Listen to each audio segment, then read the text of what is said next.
रहा है, यमन का बादशाह है, उसने हुक्म जारी किया कि यमन वालों को कत्ल कर दिया जाए, इसलिए कि ये सब चंद बुजुर्गों को और शख्सियात को बुरा बोलते हैं, वाजिबुल कत्ल है और ये जो है वो राफजी हैं, जबकि उनका मकाम बहुत बुलंद है।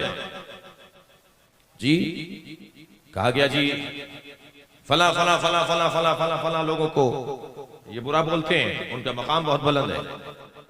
दलील क्या है कि उनका मकाम बुलंद है? किसी ने कहा जी दलील, कहने लगे देखो फला बाग के अंदर जो दरख्त अनार का लगा हुआ है उसके अनार के ऊपर इनके नाम छपे हुए हैं, कुदरती तौर पर इनके नाम कंदा हुए हैं।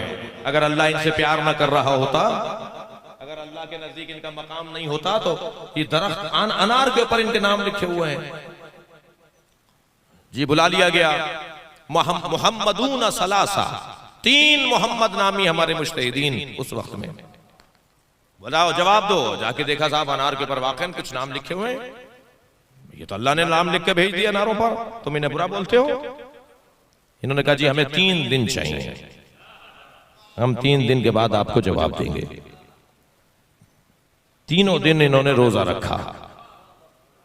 मैं एक आरिफ की खिदमत में था, जब कोई बहुत बड़ी अजीम हाजत होती है तो उरफा का दस्तूर है कि वो रोजा रखकर दुआ मांगते हैं। मैंने एक बुजुर्ग से पूछा कि क्या फलसफा है कि रोजा रखकर दुआ मांगी जाती है? फरमाने लगे कि रोजा रखने से बदन में शुबहनाक ग़िज़ाएं ज़ाइल हो जाती हैं, तब दुआ कबूल होती है। सलवात पढ़ ले जरा मोहम्मद व आले मोहम्मद। जी बाज़ औक़ात हमारी दुआएं कबूल ना होने का एक वजह ये होती है जी असर ही नहीं हो रहा ज़बान के अंदर, तो वो बदन से ज़ाइल हो जाना चाहिए वो तमाम शुबहनाक ग़िज़ाएं। तो ये 3 दिन उन्होंने रोजा रखा और तीसरे दिन जब ये रोजा इनका तमाम हुआ, मुनाजात की, मौला को पुकारा, मौला मदद कीजिए, हम आपके गैबत के अंदर हैं, आपके चाहने वाले हैं। तो बहुत देर मुनाजात करते रहे, कोई रहनुमाई नहीं हुई, तो तीनों उठे के चलते हैं सहरा में, फिर इमाम से इस्तग़ाज़ा करते हैं कि सामने से एक मुसाफिर को आते हुए देखा जिसका हुलिया इन्हें बता रहा था कि तवील सफर से लौटने वाला है। तो उसने सवारी से उतर के इनसे पूछा कि तुम परेशान लगते हो? कहा हमारी परेशानी है, मगर हम उसी से जाके पूछना चाहते हैं जो हमारी परेशानी दूर करेगा। कहने लगे जी मुझसे बयान करो। क्या नहीं आपसे बयान हम क्या करेंगे?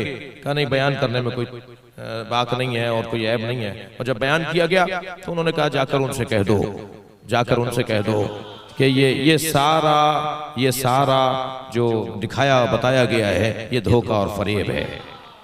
और ये धोखा और फरेब इस तरह से है कि इस बादशाह का फलां वजीर है, उसके घर में फलां संदूक है और संदूक में सांचे रखे हुए हैं। जब ये फल छोटा होता है तो उस पर ये सांचा चढ़ा देते हैं, जब उस पर नक्श आ जाता है नामों का तो सांचा उतार देते हैं। अब जब फल बड़ा होता है तो उन्हीं नामों के साथ बड़ा होता है, वो नाम इसी तरह बड़े होते चले जाते हैं।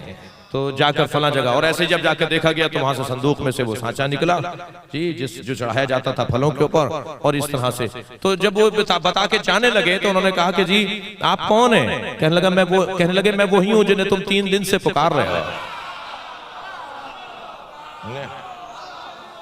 तो मोहम्मदून सलासा ने आगे बढ़कर कहा कि आप तीसरे दिन आकर हमें क्यों बता रहे हैं? हम तो 3 दिन से आपको पुकार रहे थे। कहने लगे तुमने 3 दिन की मोहलत क्यों मांगी थी?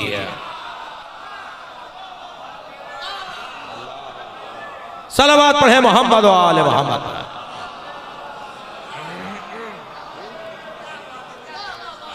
तुमने अगर कहा होता कि 1 दिन चाहिए, हमें 1 लम्हा चाहिए, तुम्हारा खुद ईमान 3 दिन का था।